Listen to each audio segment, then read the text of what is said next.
Then we go on to verse 20. फिर हम आगे बढ़ते हैं मत्ती 5 के 20 वचन की ओर।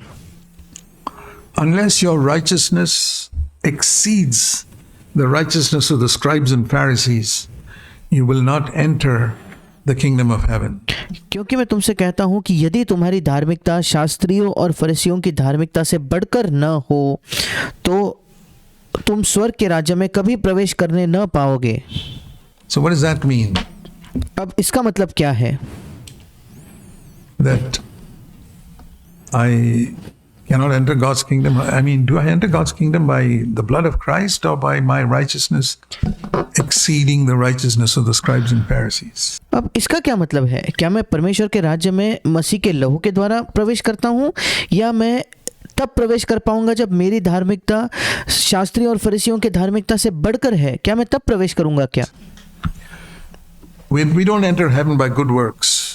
हम स्वर्ग में अच्छे कामों से प्रवेश नहीं करते। It's by salvation is by repentance and faith in the blood of Christ. That's और हमारा उद्धार जो है वो मन फिराव और मसीह के लहू में और विश्वास के द्वारा होता है। correct. वो बिल्कुल सही है। But what he's saying here is one particular thing that and I'll point that out to you. What और यहाँ यीशु जो कह रहा है वो एक विशेष बात का वो जिक्र कर रहा है। is the righteousness of the scribes and Pharisees? और मैं आपको दिखाना चाहता हूँ वो क्या कह रहा है। अब शास्त्रियों और फरीसियों की धार्मिकता क्या है? You turn with me to Matthew's Gospel Matthew 23. अगर आप मेरे साथ निकालो मत्ती रचित सुसमाचार उसका 23 अध्याय, You'll find that the righteousness of the Pharisees is described by Jesus. और आप वहाँ देखते हो कि यीशु के द्वारा फरीसियों के धार्मिकता का वर्णन किया गया है। Then we will understand this verse. तब हम इस वचन को समझ पाएंगे।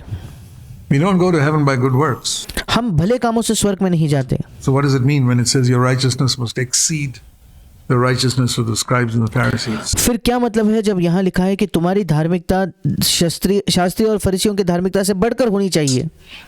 Jesus said to the Pharisees in Matthew 23, यीशु मसीह ने फरीसियों से मत्ती 23 अध्याय में कहा, You blind Pharisees, Matthew 23 verse 25. मत्ती 23:25 में उसने कहा कि तुम जो अंधे फरीसियों हो, Woe to you scribes and Pharisees, you clean the outside of the cup, but the inside is full of robbery and self-indulgence. और वो कहता है कि हे कपटी शास्त्रियों और फरीसियों, तुम 25 वचन में तुम कटोरे और थाली को ऊपर से तो मांजते हो परंतु वे भीतर अंधेर और असंयम से भरे हुए हैं। Connect that with the verse we read in Matthew chapter 5, then you understand it. In other words, अब इसको उससे जोड़ के देखिए जो हमने मत्ती 5 में पढ़ा, तब आप इस बात को समझ पाओगे। मतलब दूसरे शब्दों में the Pharisees had a righteousness that was on the outside. फरीसियों के पास एक ऐसी धार्मिकता थी जो बाहर थी। There were two good things about the Pharisees. फरीसियों के बारे में दो अच्छी चीजें थी। You know that? क्या आप ये जानते हो? One is they cleaned the outside of the cup. सबसे पहला था कि वे प्याले को बाहर से साफ करते थे। Isn't that a good thing to have क्या ये एक अच्छी चीज नहीं है a क्या? good external testimony? कि आपकी एक बाहरी अच्छी गवाही हो? Yeah.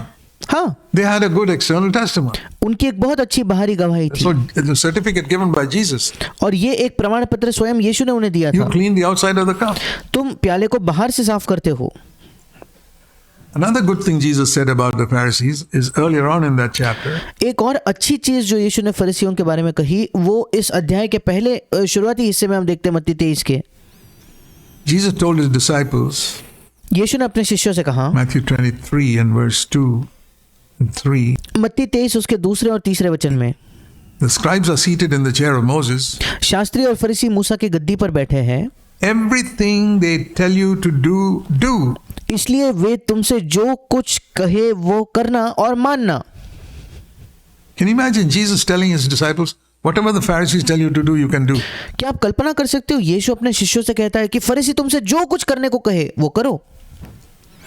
What does that teach us? अब ये हमें क्या सिखाता है? That teaches us that the doctrine of the Pharisees was right. ये हमें सिखाता है कि फरीसियों का जो सिद्धांत था वो सही था। And we read in verse 23, the external life of the Pharisees was right. और फिर मत्ती 23 में हम पढ़ते हैं कि फरीसियों का बाहरी जीवन भी सही था। What was wrong with the Pharisees there? फिर फरीसियों के साथ क्या गलत था?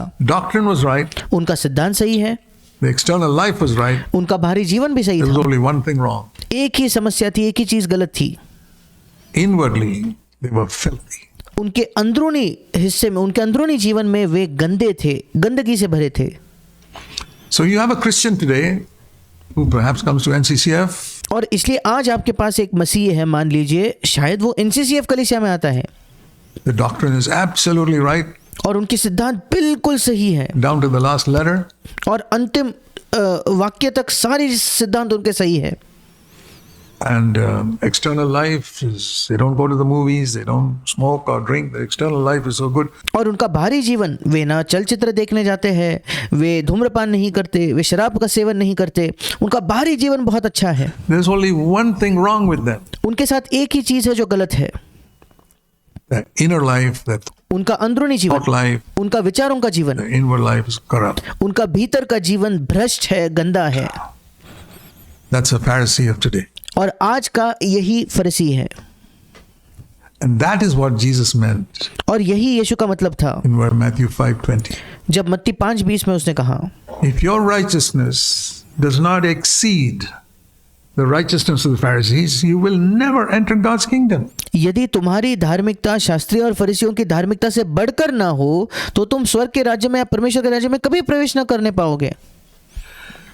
So let me apply that to us sitting here. We are not talking to people in other churches. अब हम इसे अपने आप पर लागू करेंगे। हम जो यहाँ बैठे हैं, हम ये दूसरे कलीसियाओं में बैठे लोगों पर लागू नहीं कर रहे। In our midst, if your doctrine is 100% right, हमारे बीच में हम इसकी बात कर रहे हैं, अगर आपका सिद्धांत 100% सही है and your external life is 100% pure, और आपका बाहरी जीवन भी 100% शुद्ध है, and the only thing wrong with you is your inner life, और इकलौती चीज जो आपके साथ गलत है वो आपका अंदरूनी जीवन है, your thought life and your inner attitude, आपका विचारों का जीवन, आपकी अंदरूनी रवैये, you will not enter God's kingdom. आप परमेश्वर के राज्य में प्रवेश नहीं करोगे। Those are the words of Jesus. ये यीशु के शब्द है, That is the righteousness of the Pharisees. क्योंकि ये फरीसियों की धार्मिकता है। You know, this is the reason why many Christians never want to study the Sermon on the Mount. और यही क्या आप जानते हो, यही कारण है कि कई मसीही कभी भी पहाड़ी उपदेश का अध्ययन नहीं करना चाहते, And that's the reason many of them are going to hell. और यही कारण है कि उनमें से अनेक नर्क में जा रहे हैं। It's almost as though 3 chapters have been removed from their Bible. और लगभग ऐसा है कि उनके बाइबल से 3 अध्याय निकाल लिए गए हैं। They don't take it seriously. वे उसे गंभीरता से नहीं The लेते। Bible is all God's word except Matthew 5, 6, and 7. वे समझते हैं कि बाइबल संपूर्ण रीति से परमेश्वर का वचन है, सिवाय मत्ती 5, 6 और 7 के। Do you know there are Christians who believe that? क्या आप जानते हो ऐसे मसीह जो ऐसा विश्वास करते There's हैं? a man I remember when I was in another country. मुझे याद है एक व्यक्ति थे जो जब मैं एक दूसरे देश में था तब मैं उनसे मिला था। One of the leaders of the Brethren assembly there. वहाँ जो ब्रदरन कलीसिया थी उनके वो अगुवे थे। I was telling him about this. और मैं उन्हें इस बारे में बता रहा था। We were having a discussion because he thought I was a heretic for proclaiming that Jesus was tempted like us and he never sinned and we can follow him. और हम चर्चा कर रहे थे क्योंकि उन्हें लगता था कि मैं गलत शिक्षा देने वाला हूँ, क्योंकि मैं ये घोषणा करता था कि यीशु मसीह हमारे तरह परखा गया, फिर भी यीशु ने पाप नहीं किया और हम उसका अनुसरण कर सकते हैं। And I said, what about the Sermon on the Mount? He said, और फिर मैंने कहा पहाड़ी उपदेश का क्या? the sermon on, this is what he said. और फिर उसने मुझे जवाब दिया, ये उस व्यक्ति ने मुझसे कहा है, Sermon on the Mount is not given to us to obey. उन्होंने मुझसे कहा कि पहाड़ी उपदेश हमें इसलिए नहीं दिया गया है कि हम उसकी आज्ञा माने। It is given to us to show us that God's standard is so high that you'll never reach it. और उस व्यक्ति ने कहा कि पहाड़ी उपदेश हमें इसलिए दिया गया है, हमें यह दिखाने के लिए कि परमेश्वर का मापदंड इतना ऊंचा है कि आप वहां तक पहुंच ही नहीं पाओगे कभी भी। And therefore you just accept Christ and let him be your righteousness. और इसी वजह से आप मसीह को स्वीकार करते हो और उसी को अपनी धार्मिकता बनने देते हो। Can you believe that somebody teaches that? क्या आप विश्वास भी कर सकते हो कि कोई ऐसा सिखा रहा है? This is the amount of deception going on in Christendom. And this is supposed to be a Brethren assembly leader. और इस मात्रा में धोखा मसीह जगत में चल रहा है और ये व्यक्ति ब्रदरन कलीसिया के अगुवों में से एक माना जाता है। That's why in those churches they never preach Sermon on the Mount. और इसी वजह से उन कलीसियाओं में वे कभी पहाड़ी उपदेश पर प्रचार ही नहीं करते। You go around and see how many churches preach the Sermon on the Mount with great detail like we did. This आप जाकर देखिए कितने कलीसियाएं हैं जो पहाड़ी उपदेश का प्रचार करते हैं इतने डिटेल में जैसे हम प्रचार is करते the हैं। first thing we studied when CFC started way back 50 years ago. ये पहली चीज थी जिसका अध्ययन हमने किया जब CFC की शुरुआत हुई 50 वर्षों पहले। We first studied the conditions of discipleship in Luke 14. The सबसे पहले हमने शिष्य होने की शर्तों को पढ़ा लूका 14 three में, conditions. We जो 3 शर्तें हैं। spent a lot of time studying that. हमने बहुत समय बिताया उसका अध्ययन करने में। And immediately after that, the next studies we had I'm talking about 1975 when we started, और ये मैं 1975 की बात कर रहा हूँ जब हमने कलीसिया की शुरुआत की थी। was the detailed study of the Sermon on the Mount. उसके तुरंत बाद जैसे ही लूका 14 के शिष्य होने की 3 शर्तों को हमने पढ़ा, उसके बाद हमने पहाड़ी उपदेश के अध्ययन को शुरू किया। And then much later, we did it again in the series called All That Jesus Taught, which is on our CFC website. और कई वर्षों बाद हमने फिर एक बार उस अध्ययन को दोहराया और वो अध्ययन का नाम है वो सब जो यीशु ने सिखाया, जो CFC वेबसाइट पर उपलब्ध है आज भी। So we major on that और हम ज्यादा जोर उस पर देते हैं because we wanted every one of our believers to have their life founded on the rock. क्योंकि हम चाहते थे कि हम में से हर एक हमारे जितने भी विश्वासी हैं उनका जीवन उस चट्टान पर आधारित हो।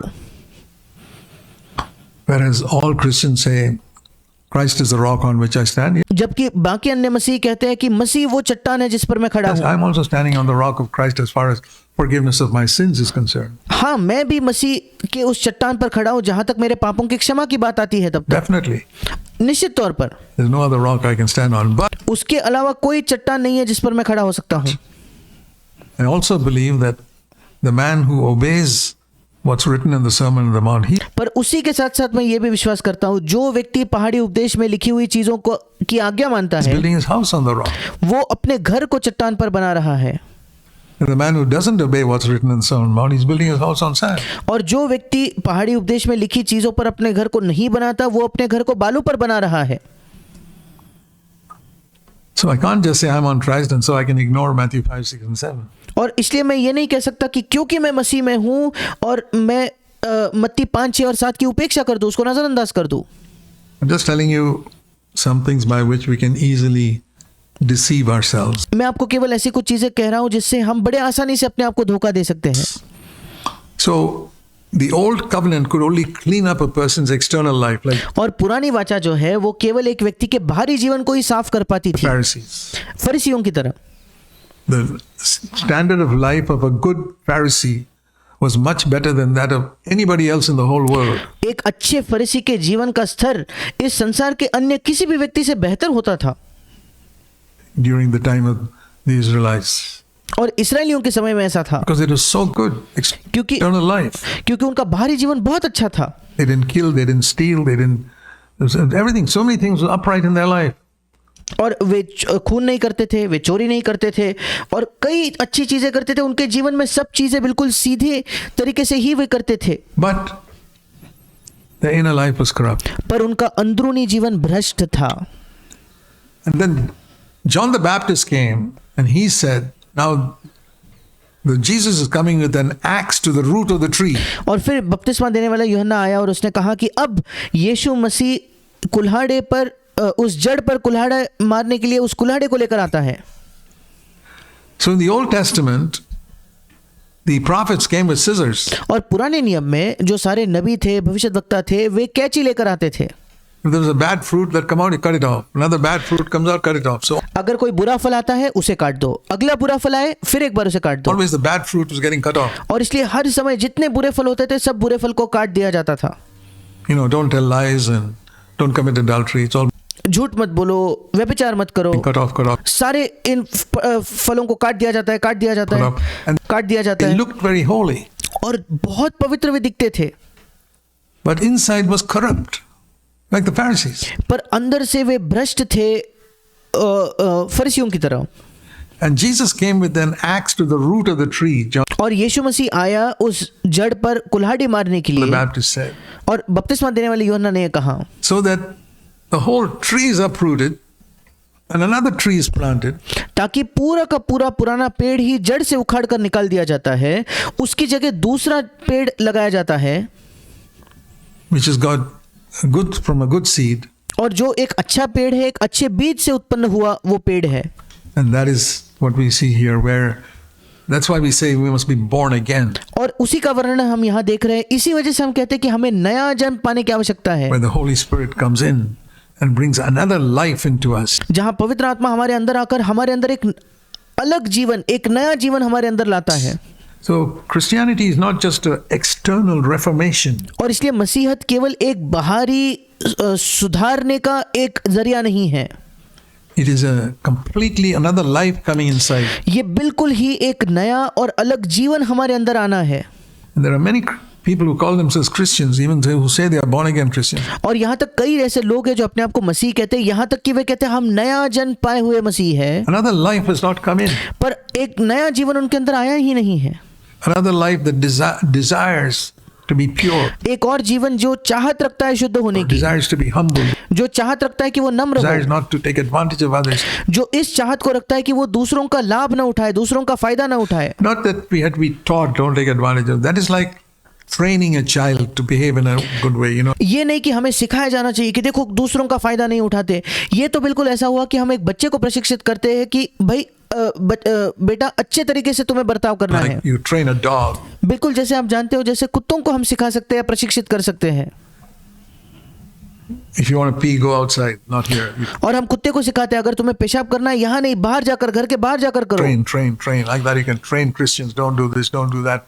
और वैसे प्रशिक्षित करना, उसको जारी रखना। वैसे ही हम मसीहों को भी प्रशिक्षित कर सकते हैं, ये मत करो, वो मत करो, वो चीज मत करो। They're still dogs. पर उसके बावजूद वे कुत्ते ही है। The dog hasn't changed just because you trained it to, you know, until I tell you don't eat the food. अब वो कुत्ते का स्वभाव नहीं बदल गया, वो कुत्ता नहीं बदल गया है, केवल इसलिए कि आपने उसको प्रशिक्षित किया है कि जब तक आप नहीं कहते तब तक वो खाना नहीं खाएगा। ये प्रशिक्षण मिलने के बाद भी वो कुत्ता ही है। You can train a dog with all that. And आप एक कुत्ते को ऐसे प्रशिक्षित कर सकते हो। Christians are sometimes being trained. That's not Christianity. The और वैसे ही कभी-कभी मसीहों का प्रशिक्षण किया जा रहा है, पर वो मसीहत नहीं है। person's not changed himself. वो व्यक्ति स्वयं नहीं बदला The है, dog doesn't become a human being और वो कुत्ता एक मनुष्य नहीं बन जाता just because you train it to behave like a human being. केवल इसलिए कि आप उसको ऐसे प्रशिक्षित करते हो कि वो एक मनुष्य की तरह बर्ताव करे। It's another life that makes a person a human being. अगर एक अन्य स्वभाव उसके अंदर, एक दूसरा जीवन उसके अंदर आए, तब वो उस व्यक्ति को एक मनुष्य बना सकता है। That's the Christianity we need, where another life has come in. और ये मसीहत है जिसकी हमें आवश्यकता है, जहाँ एक अन्य जीवन हमारे अंदर आ चुका है And given us a passionate desire to live like this. और जिसने हमें एक तीव्र लालसा दी है कि हम ऐसा जीवन जिए। So if that life has not come in, giving us a passionate desire to live like what we read here, और इसलिए अगर वो जीवन हमारे अंदर नहीं आया है, जिसने हमें एक तीव्र लालसा नहीं दी है जो हम यहाँ पढ़ते हैं बिल्कुल वैसे, be absolutely pure within, जिससे जैसे हम पूर्ण तौर पर अंदर से शुद्ध हो सके, I would say to such a person, you need to receive Jesus Christ as your Savior. और मैं ऐसे व्यक्ति को यही कहूँगा कि तुम्हें ज़रूरत है कि तुम यीशु मसीह को अपने उद्धारकर्ता के तौर पर स्वीकार करो And ask Him to fill you with the Holy Spirit. और आप उससे मांगो कि वो आपको पवित्र आत्मा से भर दे। Then you will come into genuine Christianity. Then the तब आप असली मसीहत में प्रवेश करोगे। axe would have been laid to the root of that old life that you inherited from your parents. और फिर वो जो कुल्हाड़ी है वो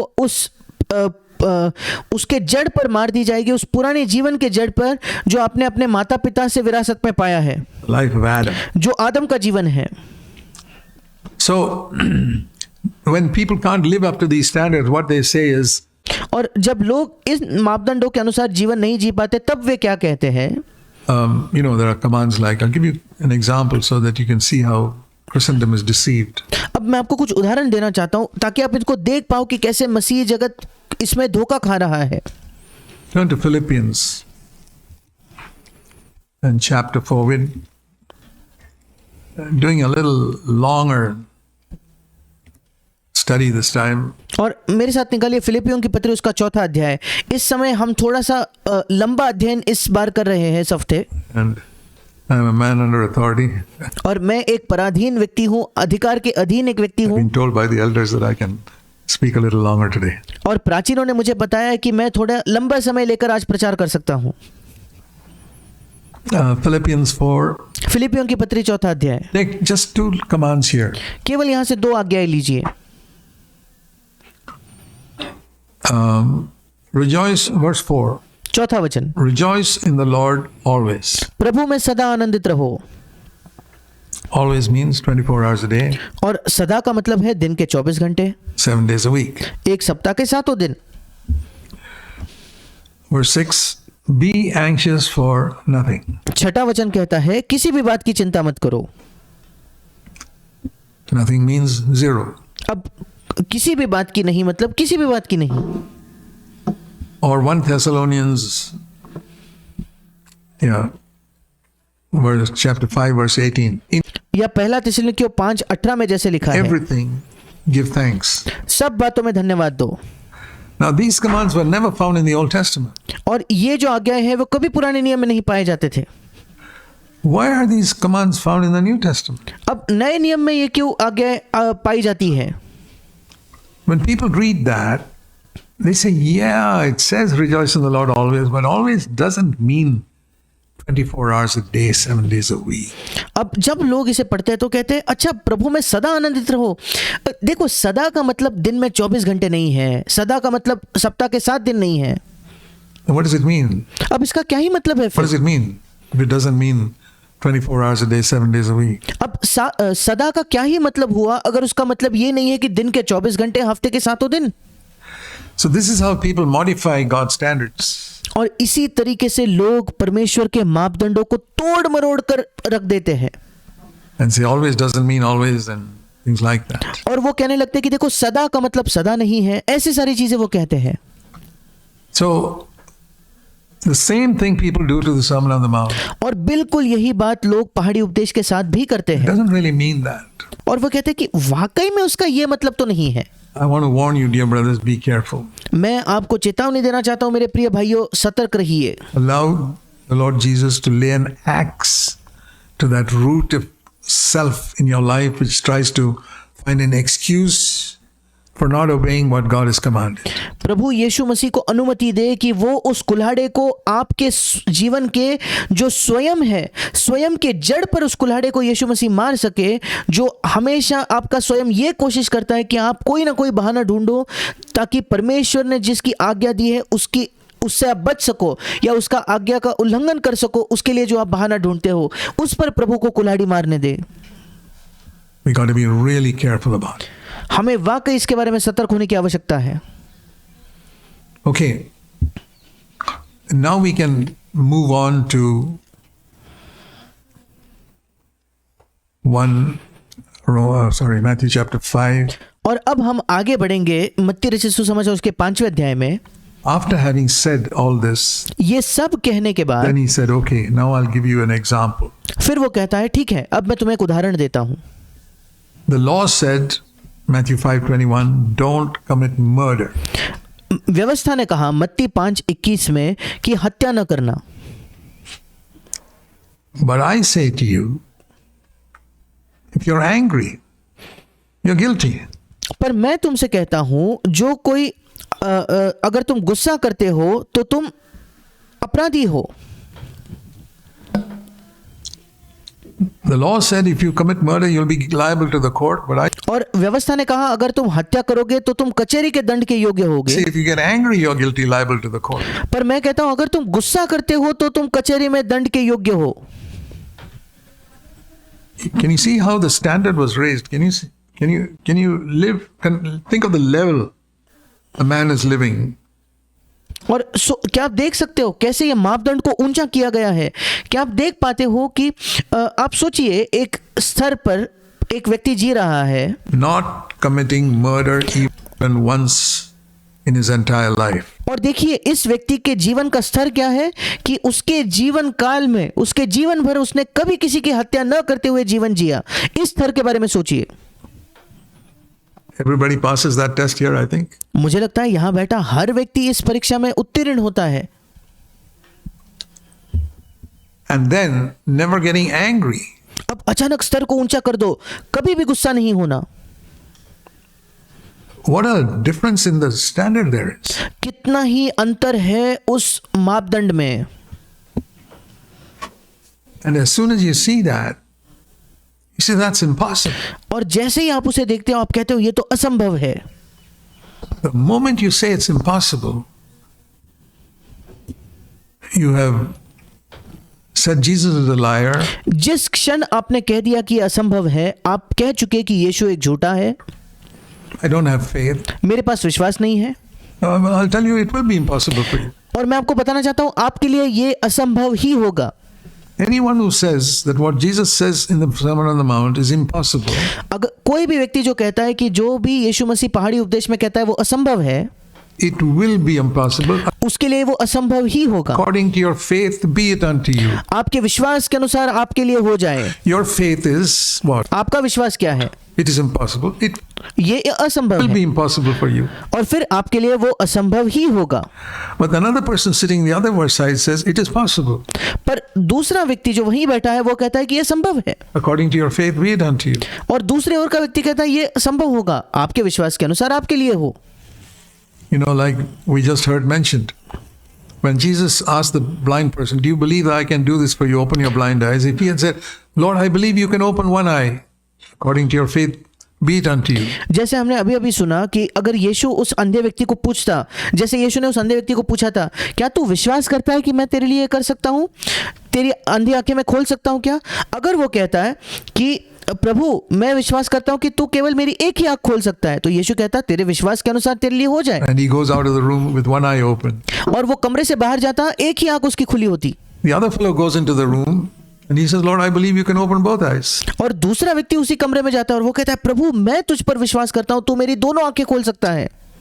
And both his eyes are open और उसकी दोनों आंखें खुल जाती है because it's according to his faith. क्योंकि उसके विश्वास के अनुसार उसके लिए हो गया। He comes out of the room and the man with one eye open says, "Hey, how in the world did you get both eyes open?"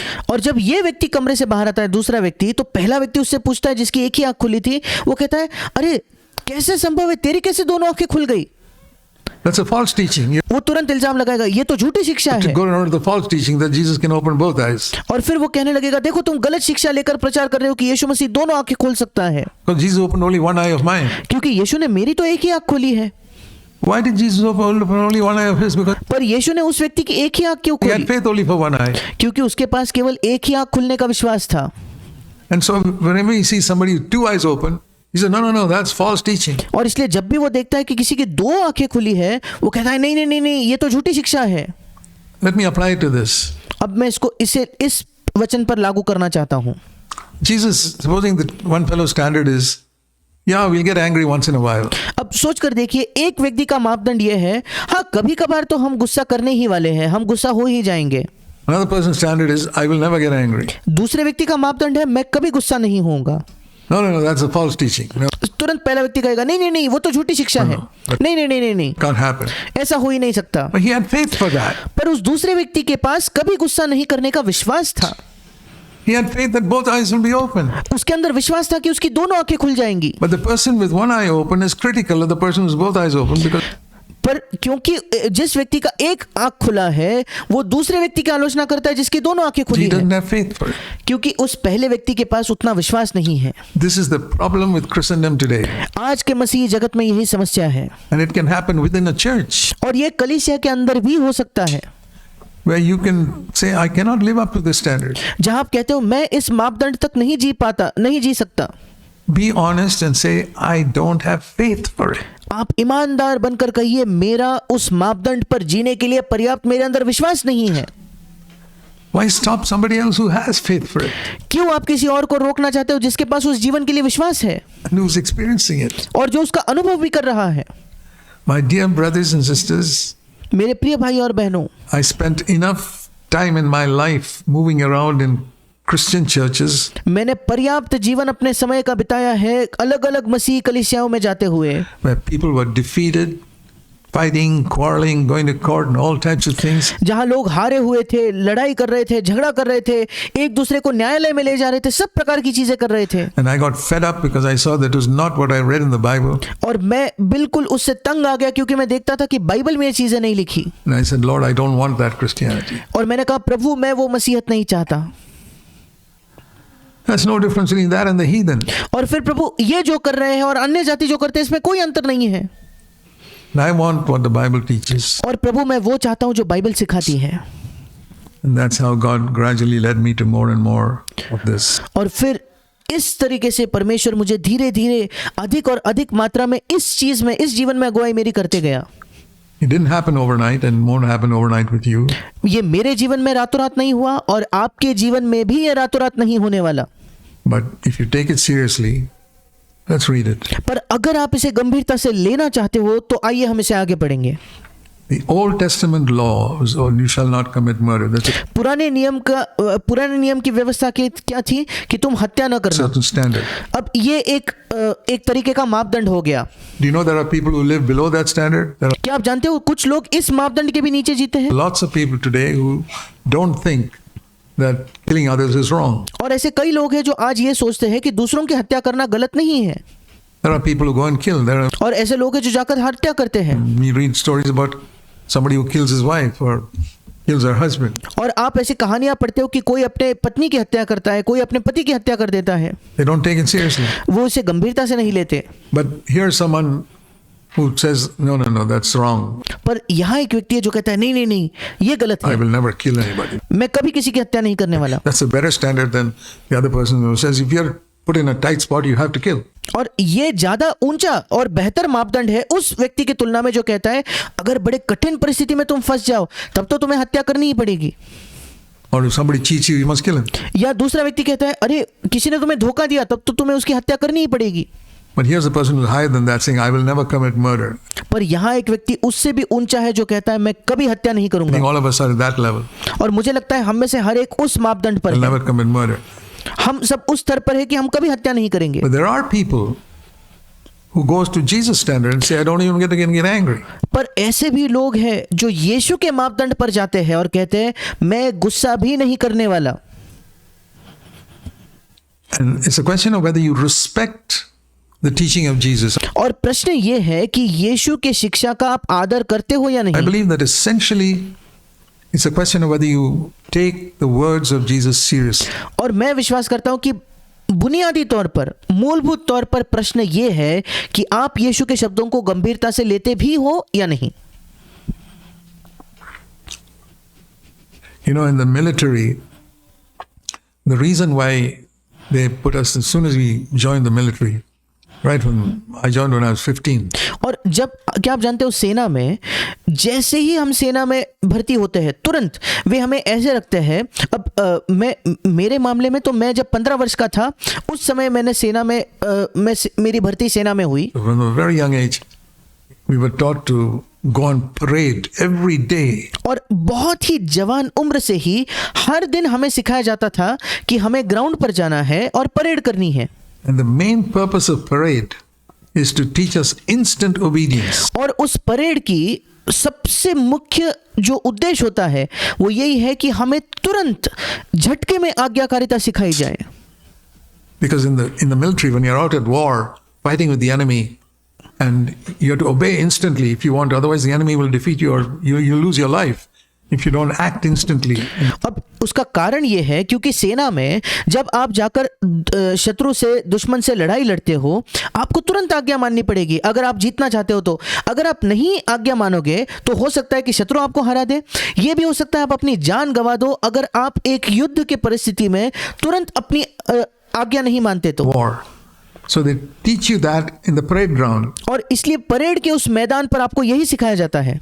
When the parade commander says left turn, you cannot even wait 1 second. और जब वो parade commander आपको आज्ञा देता है बाएं मुड़, आप 1 सेकंड भी इंतजार नहीं कर सकते। You have to turn left immediately. आपको तुरंत बाएं मुड़ना होता है। Or right turn immediately. And if you delay, और अगर वो कहेगा दाएं मुड़ तो तुरंत आपको दाएं मुड़ना है। अगर आप देरी कर दो तो they used to teach us such a lesson that you'll never make that mistake again in your life. आपको वो ऐसा पाठ पढ़ाएंगे कि कभी अपने जीवन में आप वो गलती नहीं दोहराओगे। They'll make you run around the parade ground for 1 hour. और वो आपको उसी परेड ग्राउंड पर 1 घंटे तक भगाते You'll never रहेंगे। make that mistake again. आप कभी भी उस गलती को नहीं दोहराने वाले। One and with a rifle over your head. और वो भी जब उस वहां हमें शिक्षा दंड देकर जब दौड़ाते थे तो अपने सिर पर एक राइफल पकड़कर हमें एक बंदूक पकड़कर भागना होता था। So instant obedience. और इसे कहते हैं तुरंत आज्ञा मानना, झटपट आज्ञाकारिता। So that's how they taught us obedience in the military. और इस तरीके से वो हमें उस सेना में आज्ञाकारिता सिखाते थे। Now, people out in the who are not in the military, they don't care. They don't have to take it seriously. It's the same. अब जो लोग सेना में नहीं है उन्हें कोई फर्क नहीं पड़ता, उन्हें इस बात को गंभीरता से नहीं लेना होता। I find here also there are people who really want to be part of the Lord's army. और बिल्कुल वैसे ही मैं देखता हूँ कि ऐसे कुछ लोग हैं जो वाकई प्रभु की सेना का एक हिस्सा होना चाहते हैं। And Lord, I want to obey instantly. और वो कहते हैं प्रभु मैं तुरंत तेरी आज्ञा मानना चाहता हूँ। You say left turn, I turn immediately. I don't think about it and say, well, okay, let me think about it and slowly do it. और जब तू कहता है प्रभु बाएं मुड़, तो मैं बाएं मुड़ना चाहता हूँ, मैं तुरंत मुड़ना चाहता हूँ प्रभु। मैं नहीं चाहता कि मैं बैठकर थोड़ा सोचूं और फिर मैं कहूँगा कि नहीं थोड़ा सोच के देखते हैं, धीरे धीरे कर लेंगे। You'll never be in the military that way. अगर आप ऐसा करोगे आप कभी भी सेना में नहीं हो सकते, You'll be thrown out. आपको तुरंत बाहर फेंक दिया जाएगा। The Lord's servants are also part of an army. प्रभु के सेवक भी एक सेना का हिस्सा है। And when the Lord says, I say to you, और जब प्रभु आपसे कहता है मैं तुमसे कहता हूँ, it's like a command from the parade commander saying, left turn, और ये बिल्कुल उस परेड के कमांडर के एक आज्ञा के समान है जो कहता है बाएं मुड़, about turn. और वो कहता है पीछे मुड़। The Lord says, I say to you. और मत्ती 5 में प्रभु कहता है परंतु मैं तुमसे ये कहता हूँ। Matthew 5:22. मत्ती 5:22 में लिखा है Everyone who's angry, जो कोई भी अपने भाई पर क्रोध करेगा, इंग्लिश में लिखा है हर व्यक्ति जो अपने भाई पर क्रोध करेगा with another person किसी भी व्यक्ति is पर, guilty. वो दंड आज्ञा के वो कचहरी में दंड के योग्य होगा। And if you say to your brother, you good for nothing, or call him some bad name, या अगर जो कोई अपने भाई को निकम्मा कहेगा या फिर कोई भी बुरा शब्द या कोई भी अपशब्द अपने भाई से कहेगा तो you're more guilty. आप उससे भी ज्यादा अपराधी हो। And if you go one step higher and call him by a much worse name, अब अगर आप एक कदम आगे बढ़कर उससे भी ऊंचे एक अपशब्द से उसे पुकारते हो तो you're ready to go to hell. तब आप नरक की आग के दंड के योग्य हो। Verse 22. 22 वचन में लिखा है। Who believes that? कौन इस पर विश्वास करता है? Those who fear God believe it, and I'll tell you, और जो परमेश्वर पर विश्वास करते हैं, जो परमेश्वर का भय मानते हैं, वो उस पर विश्वास करेंगे, वो इसका विश्वास करते हैं। they will come to such a high standard of life और मैं आपको ये भी बताना चाहता हूँ वो जीवन कैसे ऊंचे मापदंड तक आ जाएंगे that God will use them to bless thousands. कि परमेश्वर उनका इस्तेमाल करेगा हजारों को आशीषित करने में, He can use you to do that और वो आपका भी इस्तेमाल कर सकता है ऐसा करने में, and make you like a shining light for Him on this earth. और आपको इस पृथ्वी पर एक चमकते ज्योति के समान वो बना सकता है। I want you to think about it. I don't want to go too much, but मैं चाहता हूं कि आप इसके बारे में सोचिए। मैं आज इसके बारे में ज्यादा गहराई में नहीं जाना I चाहता। want you to think about that when you go home. जब आज आप घर जाओगे मैं चाहता हूं कि आप इसके विषय में सोचिए। Read those verses and ask yourself, just read that one verse which I read just now in Matthew 5. आप इन वचनों को पढ़िए और अपने आप से पूछिए, केवल उस एक वचन को पढ़िए अभी अभी जो मैंने आपके लिए पढ़ा मत्ती 5वें अध्याय से, Ask yourself, meditate on it. और आप अपने आप से प्रश्न कीजिए, इस पर मनन कीजिए। Meditating, maybe you should meditate on it the whole week. और इस पर मनन करना के लिए एक बहुत अच्छा वचन है, शायद पूरे हफ्ते भर आपको इस पर मनन करना चाहिए। And ask yourself just one question. और अपने आप से केवल एक प्रश्न पूछिए। I've had that verse in my Bible for years. मेरे पास ये वचन मेरे बाइबल में कई वर्षों तक रहा है, And I say I was born again so many years ago. और मैं कहता हूं कि कई वर्षों पहले मेरा नया जन्म हुआ था। How seriously have I taken that verse in relation to this, that anger equals murder? कितने गंभीरता से मैंने उस वचन को लिया है इस संबंध में जो कहता है कि गुस्सा करना, क्रोध करना ये हत्या करने के बराबर है। If you're a Jewish person living under the old covenant, don't kill. अगर आप एक यहूदी व्यक्ति हो जो पुरानी वाचा के अधीन जीवन जीता है तो हत्या न करना। If you're a Christian living under the new covenant, the equivalent is don't get angry. पर अगर आप एक मसीही हो जो नई वाचा के अधीन जीवन जीता है तो उसी के बराबर की आज्ञा क्या है? गुस्सा न करना। That's the plain, simple statement that we read there just now in Matthew chapter 5. ये बिल्कुल साधारण सा एक कथन है, सरल सा कथन है जो अभी अभी हमने मत्ती उसके 5वें अध्याय में पढ़ा है। He who has ears to hear, let him hear. जिसके सुनने के कान हो वो सुने। Let's pray. आइए हम प्रार्थना करेंगे। Heavenly Father, स्वर्गीय पिता, please help us to take your word seriously, कृपया हमारी सहायता कर प्रभु कि हम तेरे वचन को गंभीरता से ले सकें, because we know that if we do it, our life will become unshakable, क्योंकि हम जानते हैं अगर हम इसे करेंगे तो हमारा जीवन कभी नहीं हिलेगा, कभी नहीं डगमगाएगा। and we know the devil doesn't want us. The devil wants God's children live shaky lives all along. और हम जानते हैं कि शैतान नहीं चाहता कि हमारा जीवन ऐसा हो। शैतान यही चाहता है कि परमेश्वर के संतान जो है जिंदगी भर एक डगमगाता हुआ हिलने वाला जीवन जिए। Please help us to take your word seriously, कृपया हमारी सहायता करके हम तेरे वचन को गंभीरता से ले, to take up the cross and die to ourselves, कि हम अपने क्रूस को लेकर अपने आप के प्रति मर जाए, so that to our opinions, हमारे राय, हमारे जो मत है उसके प्रति हम मरे, so that we can live by your commands, not by our opinions. ताकि हम तेरे आज्ञाओं के अनुसार जीवन जी पाए प्रभु, और हमारे राय, हमारे मत के अनुसार नहीं। We pray in Jesus' name. हम यीशु के नाम से मांगते हैं, आमीन।